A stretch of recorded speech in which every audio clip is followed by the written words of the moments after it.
Bonjour et bienvenue dans cette capsule pédagogique. Nous allons parler de la formation, de la musique instrumentale ou de la musique vocale. Alors, cette capsule va être dense avec beaucoup de vocabulaire, mais le tout est très simple à comprendre. D'ailleurs, certaines notions ont déjà été abordées succinctement dans d'autres séquences et seront un approfondissement de ce qui a déjà été vu en sixième. Alors, sans tarder, on va commencer cette capsule par l'écoute de l'œuvre de référence, qui est le trio numéro 2 opus 100 de Franz Schubert. On va se concentrer particulièrement sur les instruments qu'on entend.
Magnifique, n'est-ce pas?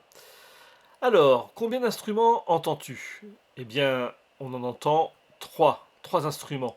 D'ailleurs, il y avait un indice dont on reparlera plus tard qui pouvait nous aider. Quels sont ces trois instruments? Alors d'abord, on entend le piano, ensuite on entend le violoncelle, et enfin, on entend le violon.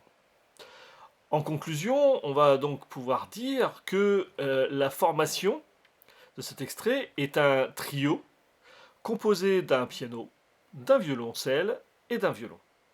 Donc ça, ce sera une phrase plus complète que l'on peut faire à partir du moment où on a acquis le vocabulaire, formation, trio et les instruments. Alors, je te parle de formation, mais on ne l'a pas encore défini. Qu'est-ce que la formation? Qu'est-ce qu'une formation?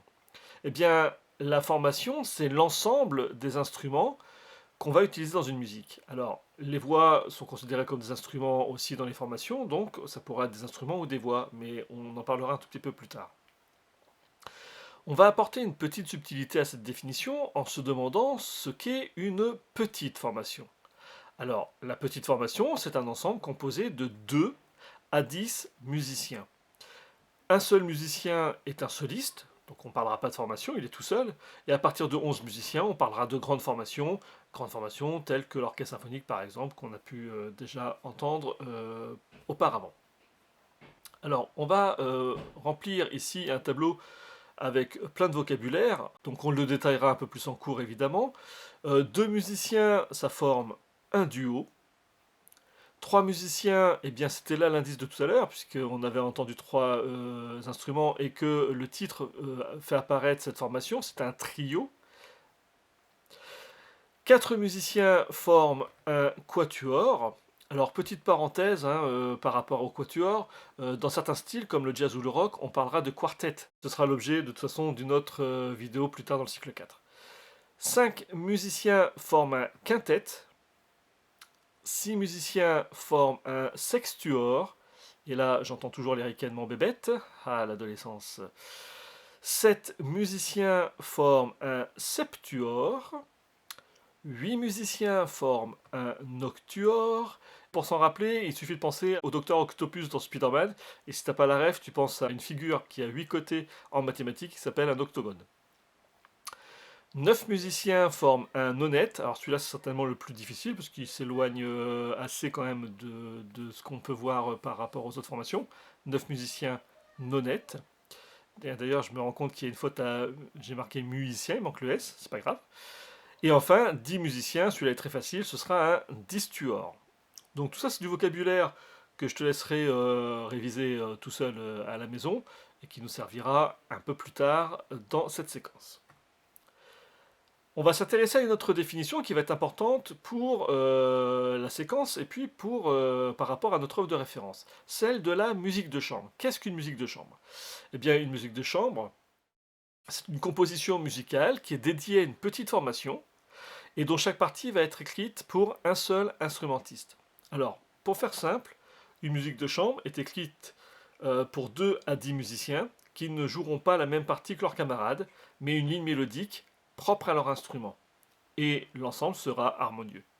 Alors, on va prendre un exemple musical pour mieux comprendre, et tu vas entendre ici un ensemble qui s'appelle Arte Combo, qui est un quintet, donc tu vas entendre 5 musiciens qui vont interpréter un générique fort connu, je te laisse reconnaître ce générique, et tu vas voir que chaque instrument aura sa propre partie musicale, et que les 5 musiciens donc, vont jouer en harmonie, sans jamais jouer la même chose. Regarde et concentre-toi.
Bien, j'imagine que tu as reconnu le générique des Simpsons, évidemment. Alors, à partir des 3 définitions, la formation, la petite formation et la musique de chambre, le trio numéro 2 opus 100 de Schubert est-il composé pour une grande formation? Eh bien, la réponse est non, c'est une petite formation puisque c'est un trio. Est-ce une musique de chambre? Eh bien, oui, c'est une musique de chambre parce que donc chaque instrument joue une ligne mélodique différente. Le piano, le violon et le violoncelle jouent 3 choses différentes. Tu auras aussi remarqué que dans cette œuvre, il n'y a pas de voix.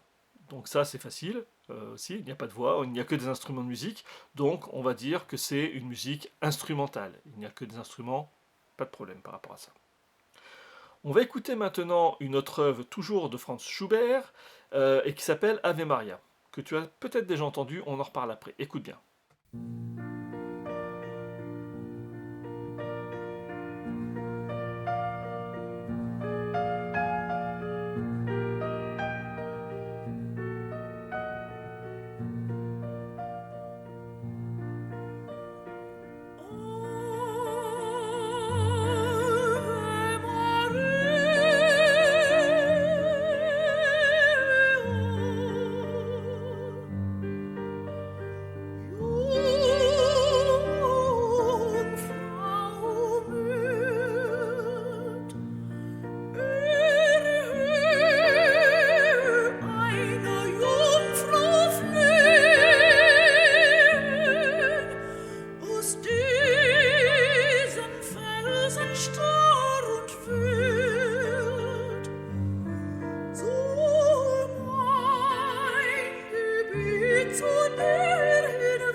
je suis presque sûr que cette musique, tu l'as déjà entendue dans un film, une pub ou un jeu vidéo, par exemple. Dans Hitman, on l'entend, c'est le générique.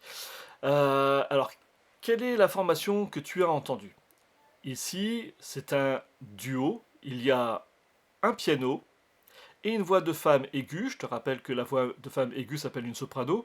Ici, en l'occurrence, elle s'appelle Barbara Hendricks. Voilà, Barbara Hendricks que tu vois ici, quand elle était jeune. Lorsqu'il y a une voix ou plusieurs voix qui sont utilisées dans une formation, là aussi ça va être simple, on va parler de musique vocale puisqu'on utilise la voix. Alors, si je voulais être vraiment précis, comme ici il y a un instrument de musique puisqu'il y a le piano, je parlerai de musique instrumentale et vocale. Ici, comme on a beaucoup de vocabulaire, et dans le cadre de cette séquence, on va simplifier en disant que puisqu'il y a une voix, c'est une musique vocale. Mais il faudra savoir que les musiques vocales peuvent aussi être uniquement faites par les voix, on en parle dans 2 secondes. En résumé, donc, on entend par musique instrumentale toute musique exclusivement destinée à des instruments, la voix est un instrument à part. Et ce concept s'oppose donc à celui de la musique vocale, ceci à cause du traitement particulier qui est habituellement réservé à la voix. Lorsque là où les voix ne sont pas accompagnées d'instruments, on va parler de chant a cappella. Voilà donc beaucoup de vocabulaire, j'espère que tu te rappelleras de tout ça. Merci d'avoir regardé cette vidéo et à bientôt.